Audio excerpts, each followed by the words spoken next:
कहिए, अब उसको कहिए जितेंद्र कुमार। क्या नाम उसका हो गया? जितेंद्र कुमार त्यागी। अब उससे पूछो कि अब हिंदू धर्म पर जरा उंगली उठाओ।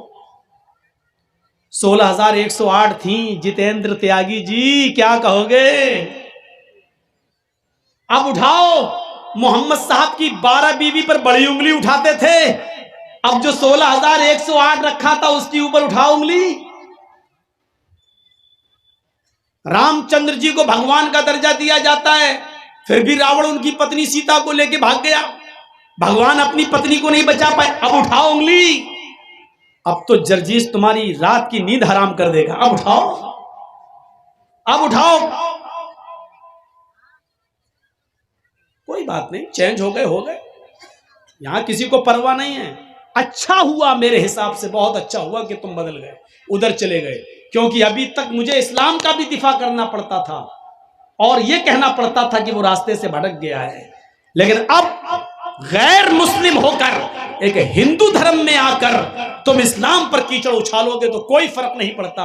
इसलिए कि आरएसएस बजरंग दल पहले ही से उछालते हैं, तुम भी तो उन्हीं के पालतू कुत्ते हो, तुम तो अपने आप उछालोगे, कोई फर्क नहीं पड़ता हमारे ऊपर, इस्लाम के ऊपर भी कोई फर्क नहीं पड़ता। बड़ी टिप्पणियां हो रही हैं। मैंने भी एक कमेंट किया था, सब कुछ बदल गया, अपनी मशीन कैसे बदलोगे?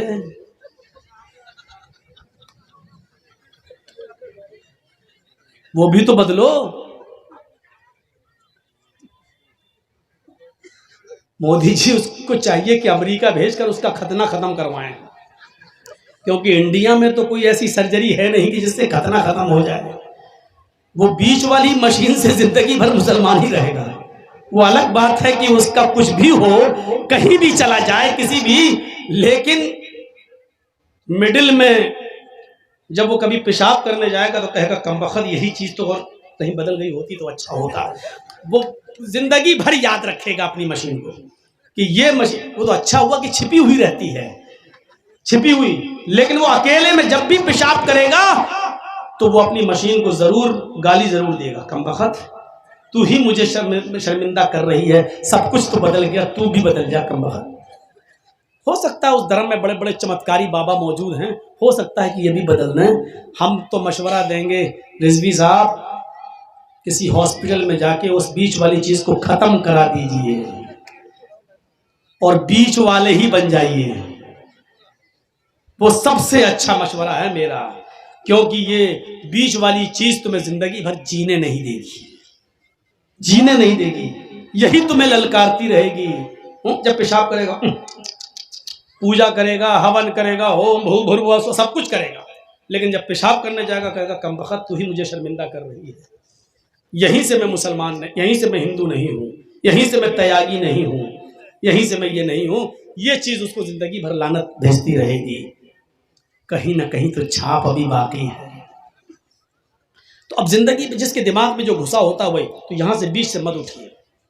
मेरे भी दिमाग में वही घुसा हुआ, हैदराबाद वगैरह में एक दो बार ऐसा हुआ, बीच में एक आदमी आया, मैं समझा कहीं जा रहा, उठाया, बंद कर अपना आना है, उठाया, चली कुर्सियां, माइक फेंके गए, ये हुआ, अंडे चले, टमाटर फेंके गए, बहुत कुछ हुआ हमारे साथ हमारी जिंदगी में।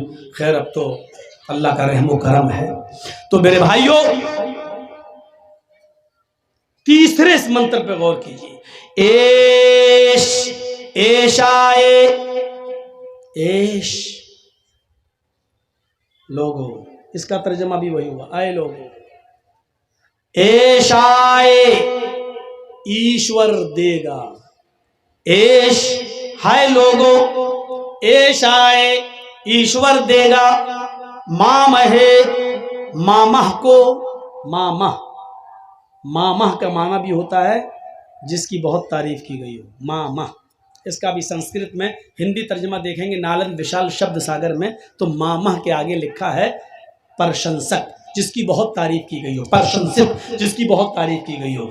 एश यानी मोहम्मद, एश ऐ लोगो, एश आए ईश्वर देगा, मामहे मामह को, नराशंस को, मोहम्मद को क्या देगा, शतन निष्कान, शत 100, निष्कान सिक्के सोने के, शतन निष्कान, क्या देगा? 100 सोने के सिक्के। दशस तराजा, 10 10 इस तराजा हार, 100 सोने के सिक्के, दशस तराजा 10 हार, त्रीणी शतान्य वर्तान, त्रीणी 3 शत 100 शत 100, त्रीणी 3 शत 100, त्रीणी शत 300 वर्तान, अरबी घोड़े। एक एक चीज का तर्जमा देखिए, कोई पंडित भी नहीं बताएगा, अल्लाह की कसम पोल खुल जाएगी उसकी। त्रीणी 3 शत 100, 300 वर्तान घोड़े, त्रीणी शतान्य वर्तान 300 अरबी घोड़े देगा। सहस्त्रा 10 गौनामा, सहस्त्रा भी बताया था 1000, सहस्त्र 1000 10 10 10,000, सहस्त्र 1000 10 10 10,000 गौ गाय।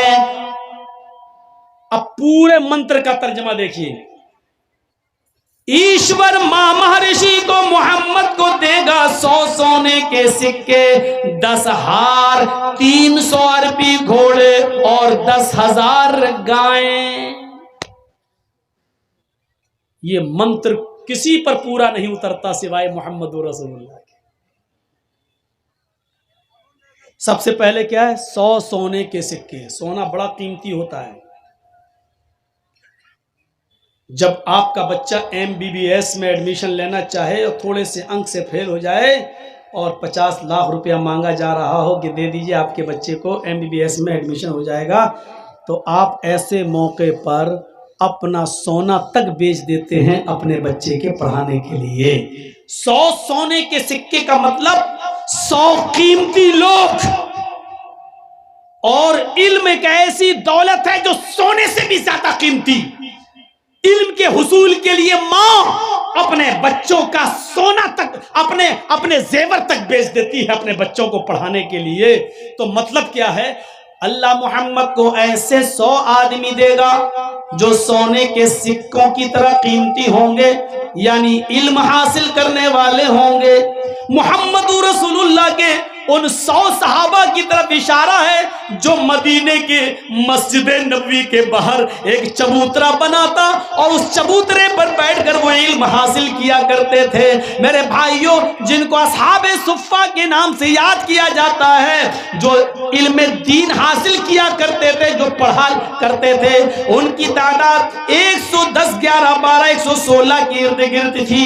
इसलिए अथर्ववेद के अंदर लगभग आया है कि ईश्वर मामा ऋषि को देगा लगभग 100 सोने के सिक्के।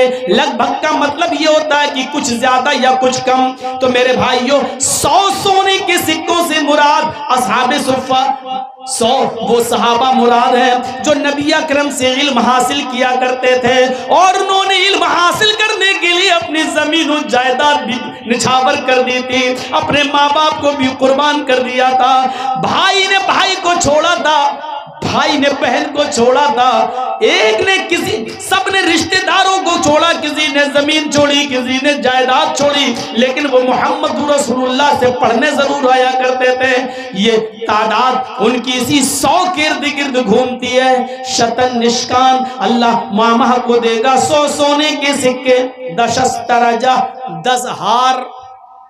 हार औरतें गले में पहनती हैं और आपने देखा होगा कि लॉकेट पर, हार पे जो इतना सा लॉकेट होता है नीचे, जो उस पर औरतें प्यार में नाम लिख लेती हैं और अपने पति के नाम का पहला अक्षर, जैसे किसी का नाम जमील है तो जे बना लिया, किसी का नाम करीम है तो के बना लिया, किसी का नाम आसिफ है तो ए बना लिया और उसको पहने हुए गले में लटका लेती हैं। यानी मेरा पति मेरे दिल के करीब है। आजकल तो खुराफाती लड़कियां भी यही सब कर रही हैं, अपने आशिकों का नाम लटका लिया, और लड़के भी कर रहे हैं। लड़के कुछ ज़्यादा ही दीवाने हैं, वो अपनी माशूकाओं का नाम यहाँ लिखवाते हैं, खंजर चलवाते हैं, गुदवाते हैं, ऐसा लिखवाते हैं कि वो कभी ना मिटे। यहाँ लिखा, ये जुनून और पागलपन है। शेख अब्दुल्ला इब्न बास का फतवा अगर आप उठाएंगे तो आप पढ़ेंगे जिन्होंने अपने जिस्म को गुदवाया है, गुदवाया, अपने जिस्म पर लिखवाया है खंजर से, उससे जो मिटता नहीं है, ऐसा आदमी अगर मर जाए तो उन्होंने फतवा दिया है कि ऐसे आदमी की नमाज जनाजा जायज़ नहीं है और ऐसे आदमी को मुसलमानों के कब्रिस्तान में दफन नहीं किया जाना चाहिए। इतना सख्त फतवा दिया है ऐसे शख्स के बारे में। हम सोचते ही नहीं है कि हम क्या कर देते हैं, नाम गुदवा रहे हैं। तो हार चुके दिल के बहुत करीब होता है, तो अल्लाह मोहम्मद को 10 हार देगा, मतलब ऐसे 10 सहाबा देगा जो मोहम्मदुर रसूलुल्लाह के दिल के बहुत करीब होंगे, जो नबी को बहुत महबूब होंगे, बहुत प्यारे होंगे। ईमानदारी के साथ बताइए, क्या ऐसे 10 सहाबा नबी के पास थे या नहीं? हदीस की किताबों में इन 10 सहाबा को आशरे मुबश्शरा कहा जाता है, जो इतने चहीते थे, इतने प्यारे थे मोहम्मदुर रसूलुल्लाह को। क्या